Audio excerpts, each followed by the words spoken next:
आज next part इसका why do we fall ill का नेक्स्ट पार्ट।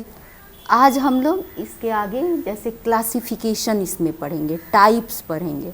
जैसे डिजीज़ेस के बारे में हमको पढ़ना है तो डिजीज़ेस का को कैसे क्लासिफाइड करें हम, मतलब बहुत डिफरेंट टाइप से हैं। जैसे एक कैटेगरी में हम एक टाइप का रखते हैं तो उसको समझने में भी आसानी होती है। जैसे कि मान लो जेनेटिकली कोई डिजीज़ आए तो उसको एक जगह रख दिए, तो हमको स्टडी करने में या अगर कोई मेडिसिन्स देना है तो उसको भी आसान होता है कि इस टाइप के ग्रुप का हम मेडिसिन्स बना सकते हैं या उसको कैसा मेडिसिन दे सकते हैं। तो इसके लिए क्लासिफिकेशन जो प्रोसेस को इजी कर दे, पढ़ाई के किसी प्रोसेस को इजी करने के लिए इसको क्लासिफिकेशन किया गया कि हमको अच्छी तरह समझ में आए कि ये किस किस प्रकार से हो सकते हैं, उसको क्लासिफाइड हम कैसे करें तो हमको भी समझ में आएगा कि हाँ भाई ये जेनेटिकली है, ये फिजिकली है, ये कैसा है। तो इस वे को हम लोग अभी पढ़ेंगे, क्लासिफाइड करेंगे किस किस वे से प्रॉब्लम, मतलब जो डिजीज़ेज हैं वो फॉर्म में हैं और कौन कौन से डिजीज इस फॉर्म में आते हैं। ठीक है, तो सबसे पहले जो क्लासिफिकेशन ऑफ डिजीज़ेज का पहला है फिजिकल एज, मतलब फिजिकल को देखकर फिजिकली हम कैसे मानेंगे कि ये बीमार है, ये डिजीज़ है। जैसे सपोज करो फिजिकली में आएगा, मान लो एक आदमी तो पूरी तरह फिट है, सब कुछ सही है, बाई चांस उसके एक्सीडेंट हो जाते हैं, उसके पैर फ्रैक्चर कर जाते हैं, तो ये तो कहीं का डिजीज़ नहीं हुआ कि वो बाहर से एयरबॉर्न हो गया या कुछ इंटरनली है, ऐसा तो नहीं। दोनों से अलग हट के ये डिजीज़ हो जाता है। कोई इसका वेक्टर नहीं है कि किसी के हवा से आया या वाटर से आया या माइक्रोब से आया, ऐसा तो कुछ भी नहीं है। तो ऐसा भी कुछ डिजीज़ है, तो इसको हम कैसे कैटेगराइज करें, तो इसके लिए हम लोग क्लासिफिकेशन करना शुरू किए। तो उसमें फिजिकल एज, अगर फिजिकली अगर कोई प्रॉब्लम हो जाता है, सपोज करो उसमें आता है बोन फ्रैक्चर, अगर सही है कोई आदमी किसी वजह से कोई एक्सीडेंट हो गया या कहीं गिर गया तो उसके बोन फ्रैक्चर हो गया, तो इस कंडीशन के बाद वो बीमार हो गया, उसको दर्द होगा, ये होगा, तो ऐसे बीमारी को हम लोग रखे एक फिजिकल एज में, फिजिकली, ठीक है ना, फिजिकल ग्रुप बनाए। उसमें बोन फ्रैक्चर और एक बीमारी लेप्रोसी होती है जिसमें हाथ पैर गलने लगते हैं, ठीक है, जो कुष्ठ रोग कहा जाता है, तो उसको फिजिकल एज में रखा जाता है। ठीक है, और उसके बाद है दूसरा इन्फेक्शियस एज। इन्फेक्शियस से हम लोग समझते हैं इन्फेक्शन, कहीं से कोई इन्फेक्शन अगर आता है किसी वजह से या पानी के द्वारा, हवा के द्वारा हमारे बॉडी में इन करता है, तो उस तरह का जो कैटेगरी है उसको इन्फेक्शियस कहा गया। तो उसमें कौन आते हैं, टाइफाइड, एड्स, मलेरिया, ये तीनों आते हैं इन्फेक्शंस कॉजेज़ में, जहाँ इन्फेक्शन के द्वारा ये बीमारी होती है। तीसरा है डेफिशिएंसी, तो कोई चीज़ की कमी होने से बीमारी होती है। ठीक है, जैसे अक्सर सुनोगे कैल्शियम की कमी से हड्डी कमज़ोर हो जाते हैं, तो ख़ास स्पेसिफिक उसकी कमी से ये बीमारी होती है, तो हम लोग कहते हैं डेफिशिएंसी। तो उसमें कौन आते हैं, स्कर्वी, मैरास्मस। जैसे स्कर्वी क्या होता है, विटामिन सी की कमी से होता है। ठीक है, एक आता है बच्चों में मैरास्मस होता है, क्वाशियोरकर। ठीक है, एक बीमारी होती है मैरास्मस और क्वाशियोरकर, ये दोनों बीमारी बच्चों में मतलब बॉडी डिफॉर्म कर जाता है, जैसे हाथ पैर पतले पतले, सिर बड़ा, तो कभी मतलब कुछ अजीब डिफॉर्म टाइप का बॉडी हो जाता है, तो ये प्रोटीन की कमी से होती है जनरली। तो प्रोटीन की डिफिशियंसी से ये हो गई विटामिन सी की। इसी तरह अन्य जो और भी बीमारियां जो किसी डिफिशियंसी से होती हैं, कोई भी डेफिशिएंसी होती है तो उसको डेफिशिएंसी हम कहते हैं, एज डेफिशिएंसी से रिलेटेड। अब नीचे है इनहेरिटेड एज, जो ऐसा चीज़ जो इनहेरिटेड होता है, जेनेटिकली होता है, माँ बाप से, अपने पूर्वजों से अपने बच्चों में, नेक्स्ट जनरेशन में जाता है, तो उसको इनहेरिटेड एज कहते हैं। तो उसमें एक बीमारी है जो इनहेरिटेड ही आता है, जेनेटिकली माँ बाप से आता है बच्चों में, तो उसमें सिकल सेल एनीमिया और हीमोफीलिया, दो बीमारी है। अभी इसमें और भी है, लेकिन ये दो बीमारी का मैंने नाम दिया है, इनहेरिटेड एज में आता है। सिकल सेल एनीमिया क्या होता है, ये क्या होता है, रेड ब्लड सेल होता है। रेड ब्लड, इसके पहले भी बताई हूँ, रेड ब्लड सेल का शेप ओवल या राउंड टाइप होता है। तो उस सेल में ब्लड भरे रहते हैं, ब्लड सेल्स ही है, रेड ब्लड सेल्स है। तो रेड ब्लड सेल्स में क्या होता है, ऑक्सीजन कैरिंग कैपेबिलिटी होती है, क्योंकि ड्यू टू हीमोग्लोबिन, ठीक है। तो वो कैरी करके पूरे बॉडी में ऑक्सीजन के लेवल को सही रखता है, ठीक है। तो इसमें क्या होता है, ये सिकल शेप में आ जाता है। अगर ये इनहेरिटेड जो बीमारी डिजीज होती है, उसमें क्या होता है, ब्लड सेल्स का शेप बहुत ही पतला हो जाता है, सिकल हो जाता है, ऐसे हो जाता है, ऐसे, ठीक है। तो इसमें ब्लड सेल्स भी कम हो गए, तो ऑक्सीजन कैपेबिलिटी कम हो जाती है, तो ऑक्सीजन का कैरी इस ब्लड सेल्स में कम होने लगता है, जिससे प्रॉब्लम्स आते हैं, ठीक है। तो सिकल सेल एनीमिया, इसीलिए ब्लड की कमी हो जाती है, एनीमिया हो जाता है। और हेमोफीलिया, ये भी एक इनहेरिटेड या जेनेटिकली जो डिजीज होता है, माँ बाप से बच्चों में आता है। तो इसमें क्या होता है, हेमोफीलिया में क्या, जो ब्लड का क्लॉटिंग कैपेबिलिटी जो होता है, जैसे ब्लड का काम है ना, जैसे कभी इंजरी हुआ तो ब्लड बहता है, निकलने लगता है, तो देखोगे थोड़ा देर में जम जाता है। तो वो जो गुण होता है क्लॉट करने का, वो कैपेबिलिटी लॉस कर लेता है, वो नहीं होता है। तो हेमोफीलिया में है कि ब्लड का जमने का कैपेबिलिटी नहीं, तो उसमें ऐसा होता है कि अगर कभी कोई बच्चा कोई कहीं से कट फट गया, गिर गया, चोट लग गई, तो ब्लड रुकता नहीं है, उसका डेथ हो जाता है। तो ये इनहेरिटेड एज में आ गया। और इसके बाद हो गया डीजेनरेटिव एज। अब डीजेनरेटिव एज मतलब एक ऐसे कुछ बीमारी होती है जो एज होने से, एज बढ़ने से होती है, ठीक है, ड्यू टू एज होती है। जैसे आई साइट का वीक होना, हियरिंग कैपेबिलिटी का वीक होना, ये सब डीजेनरेटिव एज में आता है। उसके बाद मेंटल एज, जैसे पूछ सकता है कि बताइए डीजेनरेटिव में क्या क्या हो सकता है, मेंटल एज में क्या हो सकता है, इनहेरिटेड एज क्या होता है, किस तरह की बीमारियां हैं, तो इसको समझना होगा। तो मेंटल एज में जनरली देखोगे डिप्रेशंस आता है, जो मानसिक थोड़ा प्रॉब्लम हो जाता है, कोई बात का डिप्रेशन हो जाता है, चिड़चिड़ापन हो जाता है, तो उसको हम लोग मेंटल एज कहते हैं, ठीक है। इसमें जनरली डिप्रेशंस लिखा है, और भी कुछ मेंटल प्रॉब्लम तो आ सकता है। उसके बाद सोशल एज।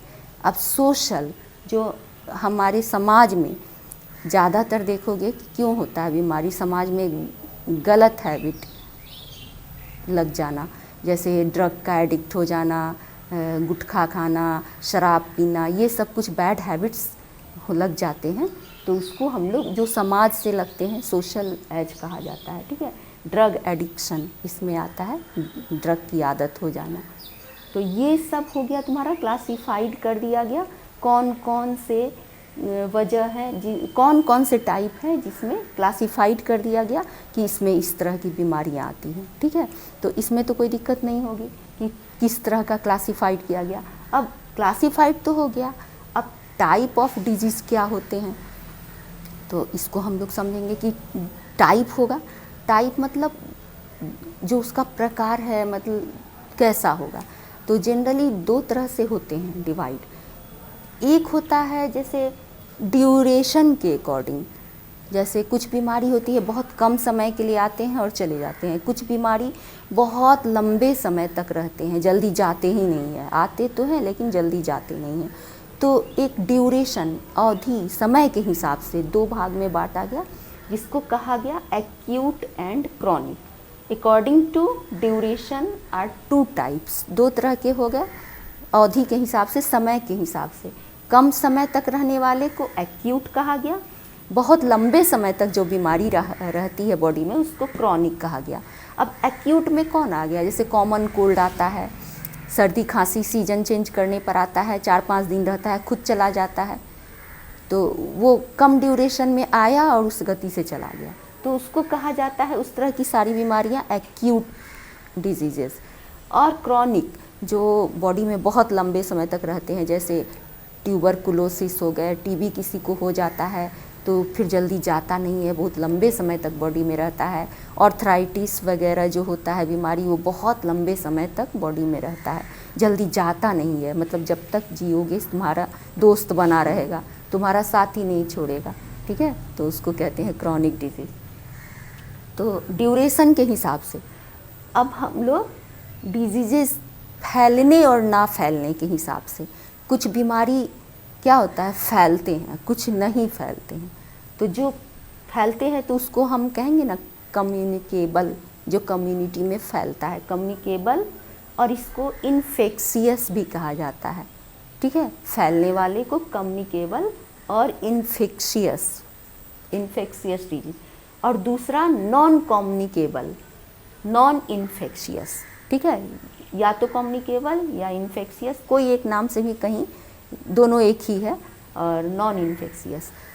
अब इसमें है इन्फेक्शियस डिजीज जो फैलता है, ठीक है, किसी भी माइक्रो ऑर्गेनिज्म के द्वारा ये फैलता है। इसमें आ गया माइक्रोब्स, ठीक है, तो माइक्रोब्स के द्वारा जो इन्फेक्शन फैलता है एक से दूसरे में होता है, जो सिक पर्सन से हेल्दी पर्सन को हो जाता है, ठीक है, तो ये हो गया इन्फेक्शियस डिजीज। तो इसको हम लोग लिख सकते हैं the diseases which spread due to infection, the diseases spread due to infection by microorganism are called infectious disease.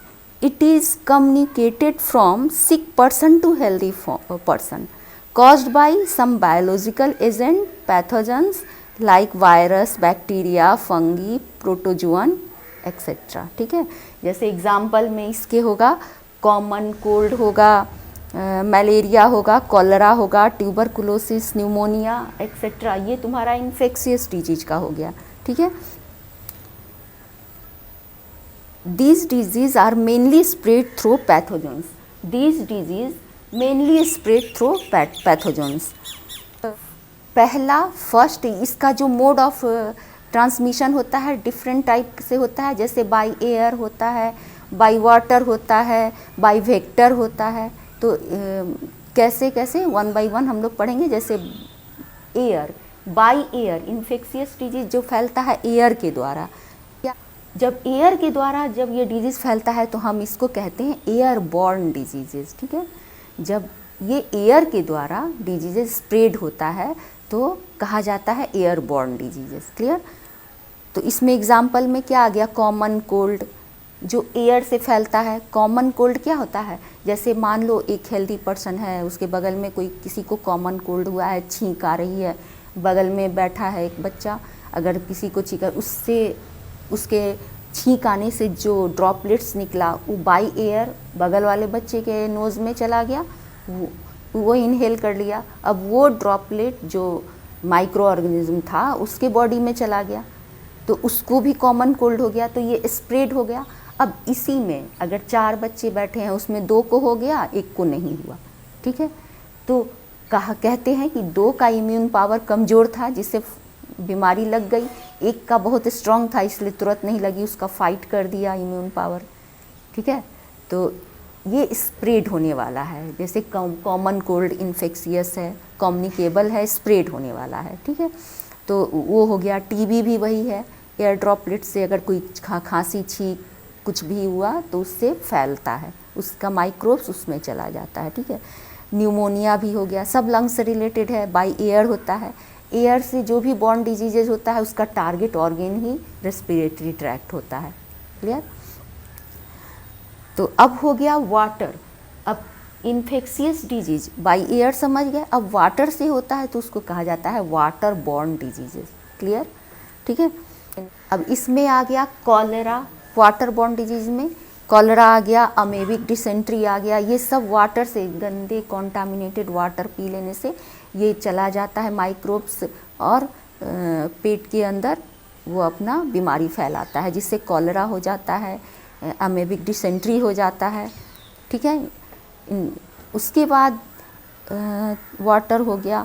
अब थ्रो वेक्टर, ठीक है, थ्रो वेक्टर। वेक्टर का मतलब क्या है, जैसे वेक्टर, ये जो इन्फेक्शियस डिजीज कोई ना कोई तरीके से माइक्रोब्स पहुंचते हैं उनके बॉडी में, तो वाटर के द्वारा कैसे पहुंचे, एयर के द्वारा। तो अगला वेक्टर होता है, जैसे कोई चीज़ अपने से ले जाकर किसी और में डाल देना, ठीक है। जैसे कि मॉस्कीटो बी फिर तुमको ये जो फ्लाई, मक्खी, मच्छर, ये सब जो बैक्टीरिया, ये सब क्या बैक्टीरिया को अपने में कैरी कर लेते हैं। जैसे गंदगी पर मच्छर जाके या मक्खी जाकर बैठा, उस वहाँ पर कोई माइक्रोब्स होगा, उसके पैर में सट गया वो माइक्रोब्स, और वो किसी हेल्दी पर्सन के बॉडी पर आकर बैठा, काट लिया, या वो कोई खाने पीने की सामान पर बैठ गया तो उसमें वो माइक्रोब्स छोड़ दिया, पता भी नहीं चला, और अगले ने उसे खा लिया तो उसके अंदर माइक्रोब्स चला गया।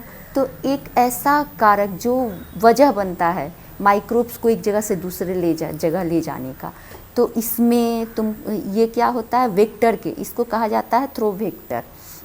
तो एग्जाम्पल में है फीमेल एनोफिलीज, एक मॉस्किटो है फीमेल एनोफिलीज, ठीक है। इसका काम है कि ये क्या करती है, अभी पिछले क्लास में भी बताए थे, ये मॉस्किटो क्या करती है, अपने स्लाइवा के द्वारा बाइट करती है किसी भी पर्सन पर, हेल्दी पर्सन पर, उसके ब्लड में वो बैक्टीरिया पास कर देती है। तो इसमें क्या मादा एनोफिलीज जो होती है, फीमेल एनोफिलीज जो होती है मॉस्किटो, मलेरियल पैथोजन को कैरी करती है।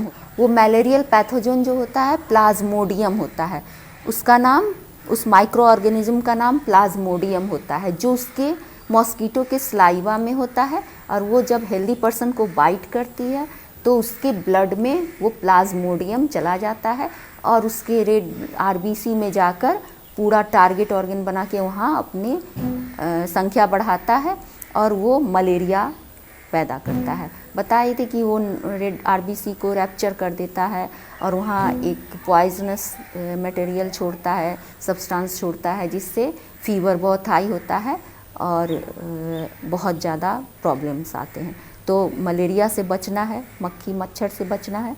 अब इसमें मलेरिया के अलावा डेंगू फीवर भी होता है, डेंगू होता है, फिर येलो फीवर करके एक आता है पीला बुखार, वो भी होता है, डेंगू का भी बुखार होता है इसमें। ये सब तुमको मॉस्किटो से वेक्टर बन के इधर से उधर इसके ऑर्गेनिज्म को पास ऑन कर देते हैं एक जगह से दूसरी जगह, ठीक है। तो नेक्स्ट आता है वैरायटी में वेक्टर के अलावा थ्रू सेक्सुअली कांटेक्ट। तो इसमें क्या होता है, दो तरह, जैसे सिफिलिस होता है, एड्स होता है, spread by sexual contact with infected person, ठीक है। तो AIDS virus can also spread through blood transfusion and from the mother to her child during pregnancy and use of infected needle or blade। उसके infected needle से blade को use करके ये फैलता है, मदर से बेबी चाइल्ड में चला जाता है, ब्लड ट्रांसफ्यूजन से चला जाता है। तो ये जो बीमारी होती है इसके बारे में भी पिछले क्लास में जो बताया कि इसका वायरस के लिए कोई वैक्सीनेशन नहीं बना है।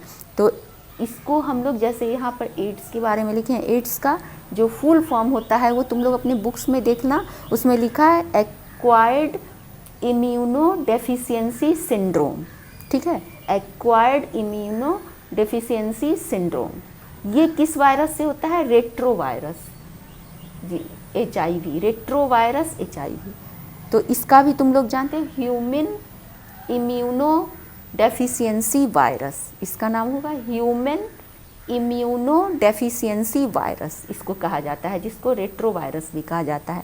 HIV virus, retro virus, clear. तो ये लाइलाज बीमारी है। और थ्रो वाटर कैसे आया, थ्रो वेक्टर कैसे बीमारी आया, थ्रो एयर कैसे आया, ये क्लियर हो गया तुम लोग का। तो ये सब जो हो गया तुम्हारा कम्युनिकेबल इन्फेक्शियस डिजीज, जो इन्फेक्शन फैलाता है, कैसे कैसे, किस किस टर्म में कैसे फैला, ये क्लियर हो गया। अब दूसरा हो गया नॉन इन्फेक्शियस डिजीज। तो नॉन इन्फेक्शियस डिजीज में क्या होता है, इसमें ऐसा कुछ नहीं होता है कि कोई ऐसा इन्फेक्शन सिक पर्सन से हेल्दी पर्सन में फैल गया, ऐसा कुछ नहीं होता है। ये कोई भी ट्रांसफरेबल नहीं होता है, कम्युनिकेबल नहीं होता है, कोई इन्फेक्शन इसमें फैलता नहीं है, ठीक है। ये डिजीज़, इसमें का जो डिजीज़ नॉन इन्फेक्शियस डिजीज होता है वो इंटरनली जैसे इंट्रिंसिक फैक्टर होते हैं, जैसे उसके अंदर कुछ न्यूट्रिशंस की कमी, इम्यून पावर की कमी, या फिर जेनेटिकली आता है, हार्मोनिकल इम्बैलेंस से आता है, तो उसको हम लोग कहते हैं नॉन इन्फेक्शियस। वैसा प्रॉब्लम फैलने वाला नहीं है। अगर बाई हार्मोनल कोई प्रॉब्लम होता है तो वो तो स्प्रेड नहीं होगा दूसरे में, उसके बॉडी के अंदर ही प्रॉब्लम है तो वो अंदर ही अंदर रहेगा, वो कितने भी सबके साथ रहे वो नहीं फैलेगा, क्योंकि उसके इंटरनली ग्लैंड से वो प्रॉब्लम है। ठीक है, तो ये हो गया तुमको नॉन इन्फेक्शियस डिजीजेस जो फैलते नहीं हैं।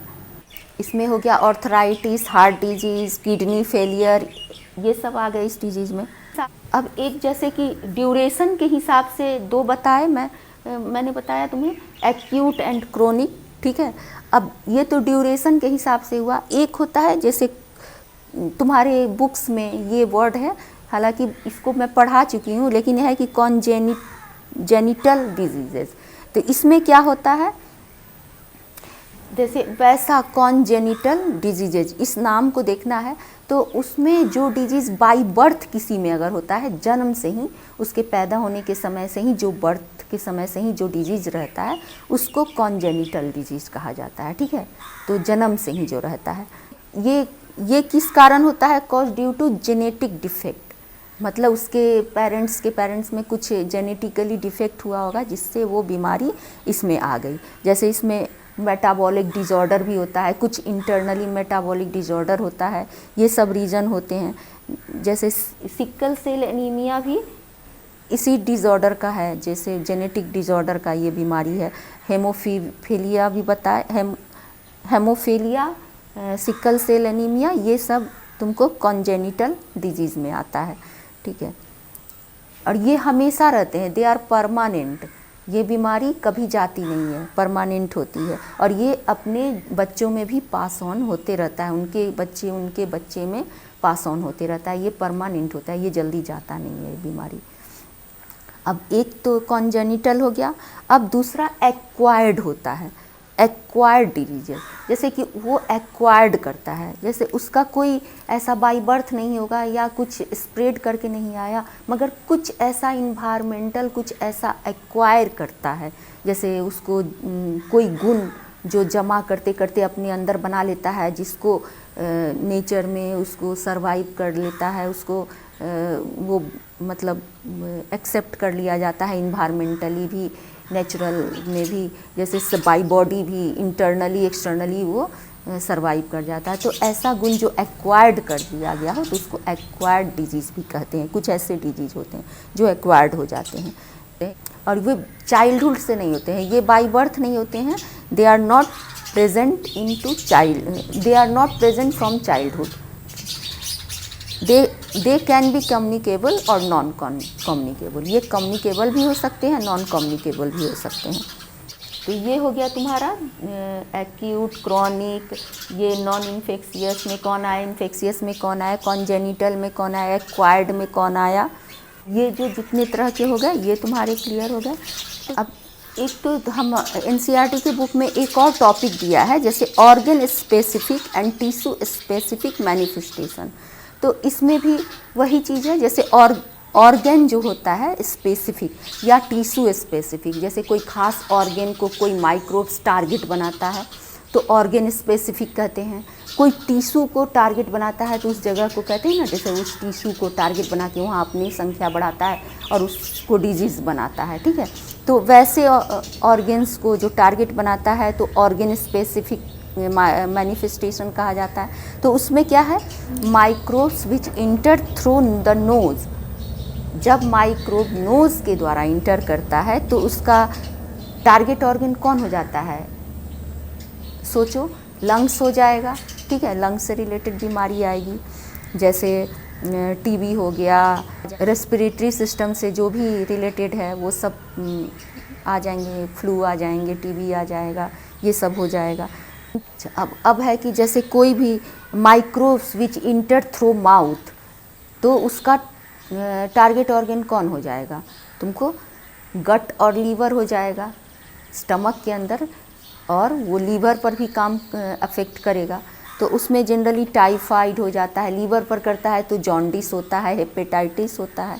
तो टारगेट ऑर्गन जहाँ जिस जगह पर कौन से ऑर्गन को कौन से टिश्यू को अफेक्ट करता है, तो उस खास माइक्रोब उससे रिलेटेड ट्रैक को गड़बड़ करता है, वो अपना जगह क्या बनाता है। जैसे नोज से गया तो रेस्पिरेटरी में गया, माउथ से गया तो गट्स और लीवर पर करता है ऑर्गन।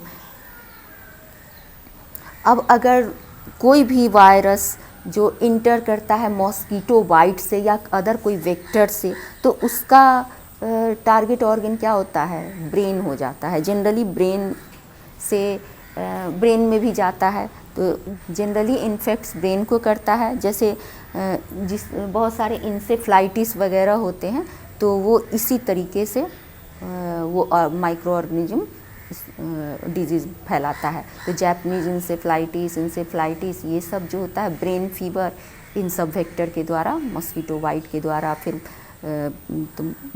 वायरस जो इंटर किया, मलेरिया हो जाता है। ये सब एक टारगेट ऑर्गन जहाँ बनाता है, जैसे कुछ ब्रेन को किया, कुछ आरबीसी पर जाता है, कुछ सब अपना अपना टारगेट ऑर्गन पर जाके उस वहाँ डिजीज़ फैलाता है। तो ये तो हो गया specific, organ specific, tissue specific हम लोग पढ़ लिए, कौन कौन सा ऑर्गेन टारगेट है, कौन इन्फेक्शियस है, नॉन इन्फेक्शियस, इन सब के बारे में क्लियर हो गया। अब तो तुम लोग अपनी बुक को देखोगे तो क्लियर समझ में आ जाएगा। तो अब होता है हम लोग का मेथड, जैसे अब इतने सारे डिजीजेस का क्लासिफिकेशन पढ़ लिए, टाइप्स ऑफ डिजीजेस देख लिए, सब कुछ हम लोग देख लिए सारे अब जैसे एक चीज़ और है, जैसे सिम्टम। जैसे हम लोगों ने डिजीजेस को पढ़ा तो उसका कुछ सिम्टम और साइन होता है। तो सिम्टम और साइन में कुछ फ़र्क होता है। सिम्टम क्या होता है, जैसे मान लो किसी को पेट में दर्द हो रहा है, तो सिम्टम्स एक आया कि पेट में दर्द है, उस वहाँ पर कुछ प्रॉब्लम्स है, तो ये केवल जो पेशेंट है वो ही बता सकता है। सामने वाले देखेगा तो उसको नहीं पता चलेगा कि उसके पेट में दर्द है या उसके सर में दर्द है, वो केवल वही आदमी बताएगा जिसको दर्द है। तो ये सिम्टम होते हैं, इसको सिम्टम कहते हैं। और साइन वो होता है जो दिखता है, जैसे बॉडी स्वेल कर गया, रैशेस आ गए, लाल लाल दाने हो गए, फूल, किसी का चेहरा एकदम स्वेल कर गया, रेडनेस हो गया, आई जो होता है जो वाइटनेस वो येलोइश हो गया। तो बहुत ऐसे केस में हेयर फॉल होने लगते हैं। फिर बहुत ऐसे जो ऊपर से गले बढ़ जाते हैं, तो वो ऊपर से दिखाई देते हैं, तो उसको हम लोग कहते हैं साइन। और सिम्टम जो इंटरनली होता है, जो पेशेंट जानता है, तो उसको डॉक्टर उसको चेक करते हैं, डायग्नोस करके उसको दवा देते हैं। ठीक है, तो ये तो हो गया जैसे दवा। बहुत दवा जो दिया जाता है, तो जैसे सिम्टम पर दे दिया, लेकिन जो एंटीबायोटिक्स है, अगर कोई बीमारी आती है तो सिम्टम देख के अगर कुछ क्षण के लिए उस सिम्टम को ख़त्म कर दिया जाता है। लेकिन अगर कोई बीमारी है तो उसके लिए डायग्नोस किया जाता है, एक्सरे होता है, बहुत सारे टेस्ट होते हैं जिससे जो मेन बीमारी पता चलता है, तो उसके अकॉर्डिंग मेडिकल ट्रीटमेंट दी जाती है।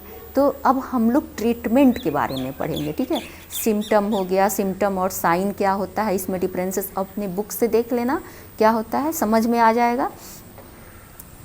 अब हम लोग ट्रीटमेंट, कोई बीमारी अगर हो गई, कोई डिजीज़ हो गया, तो हम लोग ट्रीटमेंट करेंगे। तो ट्रीटमेंट के लिए हम लोग क्या होता है, we can remove diseases by following steps. 2 steps होते हैं, तुम्हारे बुक्स में भी दिया है, देख लेना। जैसे रिड्यूस करना, जैसे कोई इफ़ेक्ट ऑफ डिजीज़ को हम रिड्यूस कर लें। जैसे मान लो कि अगर सर में दर्द हो गया, तो सर जो अभी बताए हम, जैसे सर में दर्द हो गया तो हम डॉक्टर के कोई दवा अगर डॉक्टर के पास नहीं भी गए तो कुछ जानते हैं कि अरे इसको खाने से दर्द चला जाएगा, तो हमने खा लिया, तो हम रिड्यूस कर लिए, थोड़ा रेस्ट कर लिए, आराम कर लिए, हो गया। मगर अगर कोई और बीमारी है जिसकी वजह से ये सिर दर्द हो रहा है, तो वो बीमारी, वो दवा जो हम खाए उसका असर ख़त्म होने पर फिर से वो दर्द और भी ज़्यादा तेज हो जाएगा। तो ये हो गया, ये तो रिड्यूस करना हुआ। अब परमानेंट कर देना, जैसे अब रिमूव द माइक्रो ऑर्गेनिज्म, अब हमको जो माइक्रोब्स के द्वारा ये बीमारी हुई है उसको रिमूव करना है, तो उसको हम लोग मेडिसिन से करेंगे, उसके लिए ड्रग लेंगे तो इसको रिमूव करेंगे। तो ट्रीटमेंट में 2 ही है, या तो हम इफ़ेक्ट को रिड्यूस करेंगे तो ठीक हो जाएंगे, अगर सिंपल कुछ होगा तो ठीक होगा, अगर कुछ क्रॉनिक होगा या बड़ा होगा तो उसके लिए मेडिसिन्स लेंगे या डॉक्टर्स के पास जाएंगे और उस माइक्रो ऑर्गेनिज्म को रिमूव करने के लिए मेडिसिन्स लेंगे, ठीक है। तो ये ट्रीटमेंट का प्रोसेसिंग है। और ट्रीटमेंट जो हम करते हैं सब कुछ ठीक है, ट्रीटमेंट कर लेते हैं, लेकिन सबसे बड़ी चीज़ है प्रिवेंशन। अगर हम प्रिवेंशन करते हैं तो हमेशा से सही रहेंगे। अगर हम पहले ही से प्रिवेंशन करेंगे तो सही रहेंगे। शुरू से ही लोग कहते हैं prevention is better than cure. जो हम कोई चीज़ बीमारी का इलाज करें उससे अच्छा प्रिवेंशन करेंगे, तो बचाव करना सबसे इम्पोर्टेंट है। तो इसके लिए जो हम प्रिवेंशन के लिए कुछ बात है जो जाननी चाहिए, जो अभी तक बताए भी हैं बहुत तुम लोग को। जैसे कोई भी डिजीजेस बॉर्न होने के लिए तो क्या है, डैम्प जगह होता है, अंधेरा होता है, पानी ज़्यादा होता है, लॉक किया हुआ वाटर, तो वहाँ पर माइक्रोब्स बहुत पनपते हैं। तो हम ऐसे जगह को ठीक करेंगे, वहाँ पर पानी नहीं जमने देंगे और वेंटिलेटेड करेंगे। जहाँ भी हम रहते हैं अपने हाउस को वेंटिलेटेड करेंगे, कीप हाउस वेंटिलेटेड, ठीक है। तो हमारे यहाँ जीवाणु कीटाणु जो भी माइक्रो ऑर्गेनिज्म है नहीं आएंगे, उससे प्रिवेंट हो जाएगा। और हम लोग जहाँ भी रहते हैं वहाँ इन्वायरमेंट क्लीन होना चाहिए, ठीक है। और साथ ही अपने पर्सनल और कम्युनिटी हाइजीन को भी तुमको सही रखना है, जो मैंने पहले हेल्थ के लिए बताया, ठीक है। और बहुत ही ओवर क्राउडेड एरिया में नहीं रह जाना चाहिए। Do not be in over crowded place, क्योंकि ओवर क्राउडेड प्लेस में क्या होता है, बहुत तरह के लोग होते हैं। मान लो कोई भी इन्फेक्शियस डिजीज़ किसी को है, अगर वो उससे तुम्हारे पास स्प्रेड हो सकता है क्राउड में, तो उससे हमको बचना है। तो प्रिवेंशन में ये सब हो गया। अब एक तो ये जनरल वे हो गया प्रिवेंशन का, जो जनरल। अब स्पेसिफिक वे ऑफ प्रिवेंशन क्या होता है, तो स्पेसिफिक वे में तुम्हारा इम्यून आ गया, ठीक है। अगर हमारा इम्यून पावर, स्पेसिफिक वे में यही है कि हमारा इम्यून पावर अगर स्ट्रॉन्ग है तो हमारे पास कोई भी माइक्रोब्स नहीं टिक पाएगा, उसको फाइट करके इम्यून पावर ऐसे ही निकाल देगा, ठीक है। तो ये हो गया तुम्हारा specific way, immune power strong करो, और जनरल वे में इतना करो प्रिवेंशन का। तो ये तो क्लियर हो गया कि ट्रीटमेंट कैसे करना है, दो तरीके से हुआ। प्रिवेंशन कैसे हम कर सकते हैं, जनरल प्रिवेंशन कैसे होता है, स्पेसिफिक प्रिवेंशन कैसे होता है, ये पढ़ लिए।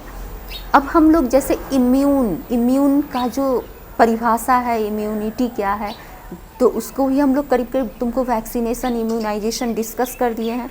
जैसे इम्यूनिटी क्या है, तो immunity is the resistance against diseases. क्या हो गया, immunity is the resistance against diseases, ठीक है। डिजीज़ के अगेंस्ट रेजिस्टेंस बना लेना ही इम्यूनिटी है, इम्यूनाइजेशन है, ठीक है। तो इसीलिए हमारे इम्यूनिटी लेवल को खूब हाई रखना चाहिए, बहुत ही बढ़ाना है, खूब अच्छी तरह खाना पीना है, हेल्दी फूड खाना है, जिससे इम्यून पावर स्ट्रांग हो। अब इस जैसे ये तो अंदर का हो गया, और हम आर्टिफिशियली वैक्सीन देते हैं। वैक्सीन हमारे इम्यूनिटी लेवल को बहुत ही अच्छा बना देता है। जैसे जो अगर कमज़ोर है किसी का इम्यून पावर, अगर उसके अगेंस्ट हम वैक्सीन दे देते हैं तो उसका बॉडी इम्यूनाइजेशन, उसको इम्यूनाइजेशन कहते हैं, ठीक है। अब वैक्सीनेशन, इसका भी तुम लिख लो, जैसे मैं बोल दे रही हूँ उसको लिखना। It is the process of injecting weakened और killed microorganism. It is the process of injecting weakened और killed microorganism in a person's body so as to raise his immunity level, ठीक है। It is the process of injecting weakened or killed microorganism in a person's body so as to raise his immunity level, ठीक है।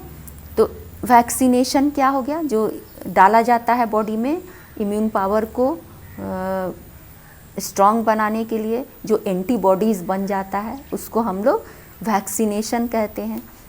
Body को फूल करके, मुड़क बना के उसको डाला जाता है इम्यून को स्ट्रॉन्ग करने के लिए, कि उसका जो अगेंस्ट अगर कभी उसको बीमारी आए तो उससे वो सेफ रहे। तो जो फर्स्ट वैक्सीन हमारे यहाँ प्रिपेयर्ड हुआ था, तो किस साइंटिस्ट ने किया था, एडवर्ड जेनर ने 1796 में, ठीक है। एडवर्ड जेनर, तो बुक्स में भी दिया है, देख लेना। एडवर्ड जेनर ने 1796 में फर्स्ट वैक्सीन प्रिपेयर्ड किया था स्मॉल पॉक्स के अगेंस्ट। उन्होंने स्मॉल पॉक्स के अगेंस्ट फर्स्ट वैक्सीन इन्वेंट किया था, प्रिपेयर्ड किया था, ठीक है। और ये सब हो गया। अब तुम लोग, जैसे तुम्हारे बुक्स में बहुत सारे चार्ट दिए हैं, जैसे डिजीज़ के डेफिशिएंसी किससे होते हैं, सिम्टम क्या है, तो इस तरह का चार्ट तुम लोग बना के प्रिपेयर कर लेना। जैसे diseases caused bye pathogen, pathogen से जो डिजीजेस कॉज्ड होते हैं उसके बारे में ऐसे कुछ चार्ट मैंने भी बनाया, तो तुमको लास्ट में, इस लेक्चर के लास्ट में डाल दिया जाएगा, तुम लोग देख लेना। और इसके अलावा भी अगर तुम्हें कुछ और भी नेम मिलते हैं तो उसको इस चार्ट में डाल देना, ठीक है। जैसे 2 हो गया, एक diseases caused by inadequate diet, diet कम होने से जो डिजीज़ होते हैं वो, पैथोजन से जो डिजीज़ होते हैं, दोनों का चार्ट मैंने बना दिया है, वो मैं डाल दूँगी, उसको तुम लोग नोट कर लेना। और इतना मेन टॉपिक तुम्हारा यही है, और बाकी तुम खुद उसको पढ़ना, रीडिंग करना, बुक को 3 बार 4 बार रीडिंग करना। अगर उसमें कहीं कोई प्रॉब्लम आता है तो फिर फ़ोन नंबर, इस नंबर पर डिस्कस करना। तो अब स्कूल खुल गया तो वाह वाह, नहीं खुला तो चलो ऑनलाइन ही सहारा है, इसको पढ़ो। तुम लोग सारे टीचर्स देते हैं, सब लोग भेजते हैं, सबका वर्क करो बेटा। अगर करोगे ना तो ज़रूर कुछ ना कुछ तो मिलेगा, ऐसा तो नहीं है कि नहीं मिलेगा, कुछ ना कुछ तो करोगे। उसको तुम रेगुलर अपना पढ़ो, बनाओ, करते रहो, और उसको प्रैक्टिस करते रहो, बनाते रहो। ऐसे नहीं होगा, प्रैक्टिस करना पड़ेगा, तुम लोग को करना है। जैसे पर्सनल हाइजीन अपना करते हो तो तुम्हारे ये भी एक हाइजीन ही है, पढ़ाई करके अपने अंदर का मेंटल को हाइजीन कर रहे हो, तो उसको करो, ठीक है। Okay, thank you.